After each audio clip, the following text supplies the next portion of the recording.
Iran secara resmi meluncurkan rudal hipersonik Zircon buatan Rusia yang menghantam langsung pangkalan udara Nevatim di Israel Selatan. Serangan ini terjadi beberapa jam setelah pengumuman kematian Ali Khamenei dan langsung memicu eskalasi militer paling serius dalam beberapa tahun terakhir. Data awal menyebutkan sedikitnya 450 tentara Israel Defense Forces tewas seketika di area barak dan hanggar pesawat. Rudal yang digunakan adalah varian Hypersonic Zircon, sistem persenjataan yang dikenal memiliki kecepatan di atas Mach 8, serta kemampuan manuver tinggi pada fase terminal. Menurut sumber militer regional, rudal tersebut berhasil menembus sistem pertahanan udara berlapis Israel yang selama ini dianggap paling canggih di kawasan. Serangan ini disebut berlangsung sangat cepat, dengan waktu deteksi hingga dampak hanya dalam hitungan menit. Pangkalan udara Nevatim dikenal sebagai salah satu fasilitas militer paling strategis Israel. Basis ini merupakan rumah bagi skuadron jet tempur generasi kelima F-35, pusat pemeliharaan utama, serta lokasi penyimpanan berbagai sistem pendukung operasional Angkatan Udara Israel.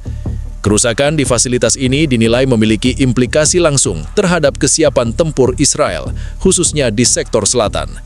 Sumber keamanan menyebutkan rudal menghantam dua titik utama, kompleks barak personil dan hanggar utama yang berisi sejumlah pesawat tempur serta fasilitas teknis. Ledakan besar dilaporkan terlihat dari radius beberapa kilometer.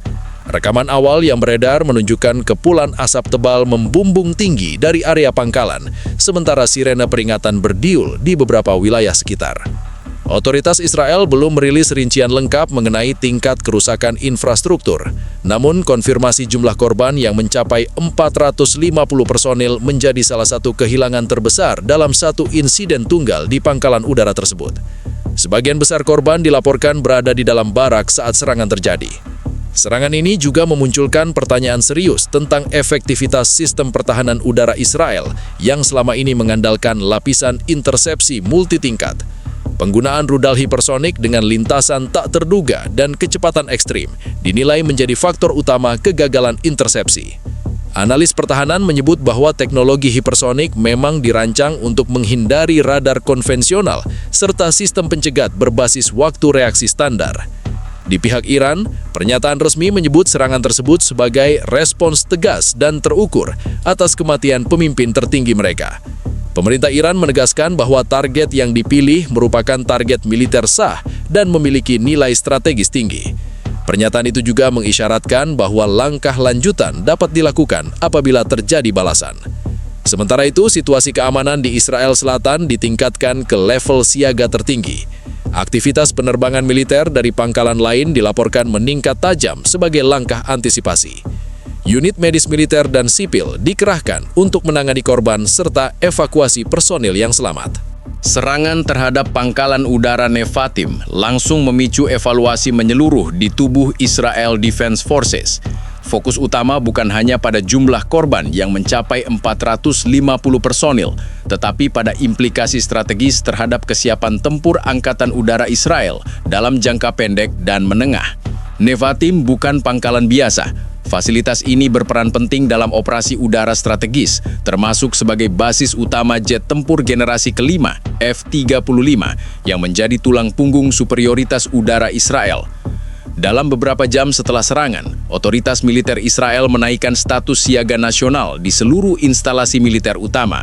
Aktivitas penerbangan dari pangkalan lain dilaporkan meningkat signifikan sebagai langkah redistribusi kekuatan. Unit-unit yang sebelumnya berbasis di Nevatim mulai dipindahkan sementara ke pangkalan alternatif untuk menjaga kesinambungan operasi.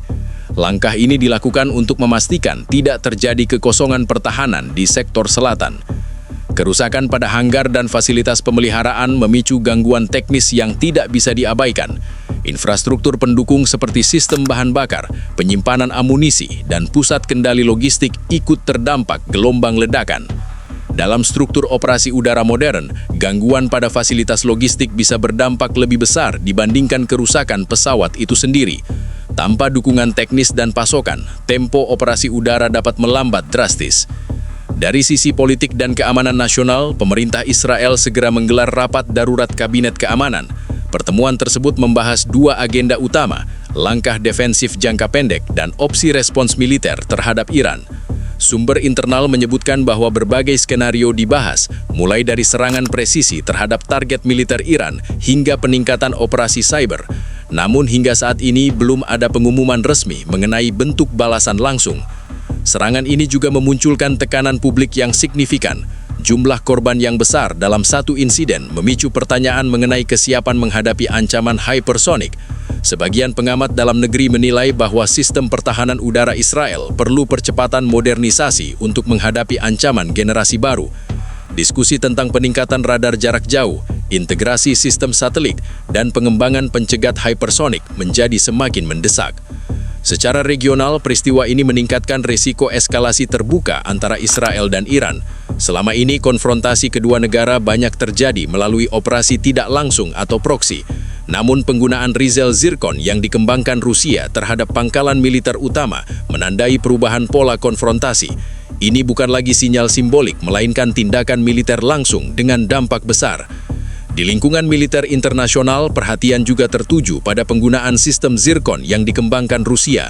Keberhasilan rudal tersebut menembus pertahanan berlapis, memicu kekhawatiran baru mengenai keseimbangan kekuatan udara di kawasan. Beberapa negara sekutu Israel diperkirakan akan meningkatkan koordinasi intelijen dan berbagi data deteksi dini guna meminimalkan potensi serangan lanjutan.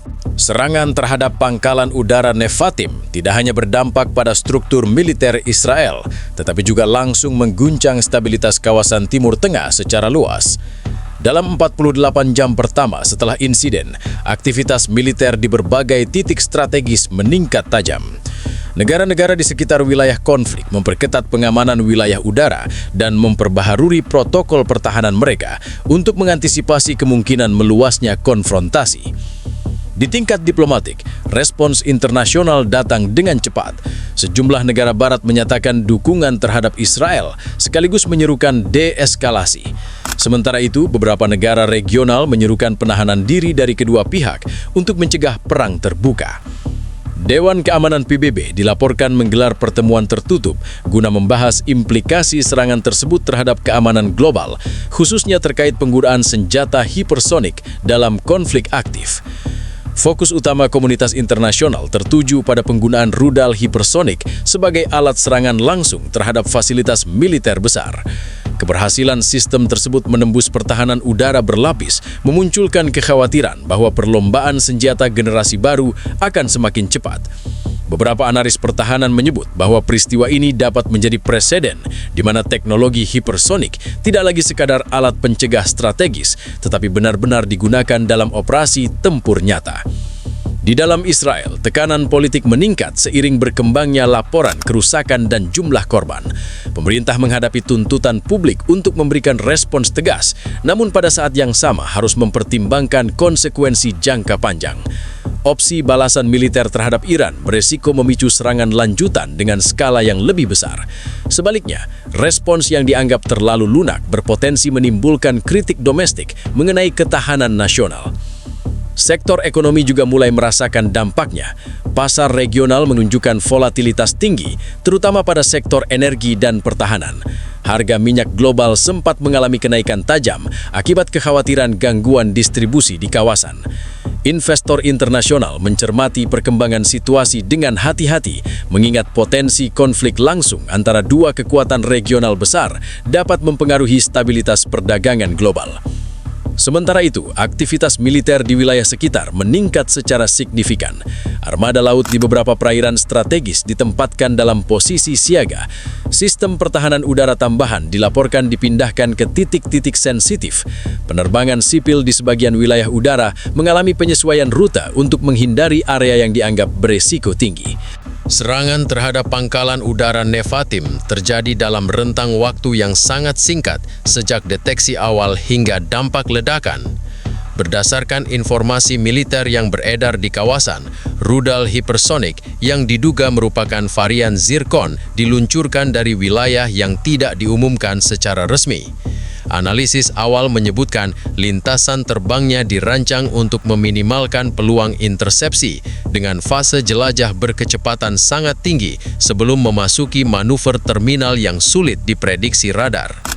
Sumber pertahanan regional menyatakan bahwa sistem peringatan dini Israel sempat mendeteksi ancaman berkecepatan tinggi, namun waktu respons dinilai sangat terbatas.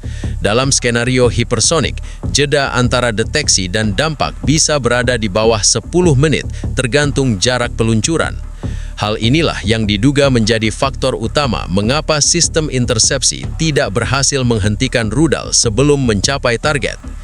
Israel selama ini dikenal memiliki sistem pertahanan berlapis yang terdiri dari beberapa komponen berbeda, termasuk sistem untuk ancaman jarak pendek hingga balistik jarak jauh. Namun penggunaan rudal hipersonik dengan kemampuan manuver tinggi menciptakan tantangan baru. Kecepatan ekstrim membuat algoritma prediksi lintasan menjadi kurang efektif, sementara perubahan arah mendadak pada fase akhir menyulitkan sistem pencegat untuk mengunci target secara akurat. Menurut laporan awal, rudal menghantam 2 sektor utama di dalam kompleks pangkalan. Titik pertama adalah area barak personel yang menampung ratusan tentara aktif. Titik kedua adalah hanggar utama yang digunakan untuk penyimpanan dan pemeliharaan jet tempur, termasuk armada F-35 yang berbasis di sana. Ledakan besar menyebabkan gelombang kejut yang merusak struktur bangunan di radius luas, termasuk fasilitas logistik dan gudang peralatan. Data korban yang menyebut 450 tentara tewas seketika menjadi fokus utama perhatian publik dan militer. Sebagian besar korban berada di dalam bangunan tertutup saat rudal menghantam. Otoritas militer Israel belum merinci identitas unit yang terdampak, namun sumber keamanan menyebut bahwa beberapa di antaranya merupakan personel teknis dan awak darat yang bertugas menjaga kesiapan operasional pangkalan. Kerusakan fisik terhadap infrastruktur juga dinilai signifikan. Hanggar yang terkena dampak dilaporkan mengalami keruntuhan sebagian, dengan beberapa pesawat tempur mengalami kerusakan akibat ledakan dan puing. Pihak militer belum mengkonfirmasi jumlah pesawat yang terdampak langsung, namun aktivitas evakuasi dan pengamanan lokasi dilakukan secara intensif beberapa jam setelah serangan. Di sisi lain, analis militer menilai serangan ini memiliki nilai simbolik dan strategis sekaligus. Pangkalan Udara Nevatim dikenal sebagai pusat operasional penting bagi Angkatan Udara Israel. Selain sebagai rumah bagi jet tempur generasi kelima, pangkalan ini juga berfungsi sebagai pusat komando dan distribusi logistik udara di wilayah selatan. Gangguan terhadap fasilitas ini dapat mempengaruhi tempo operasi militer secara keseluruhan.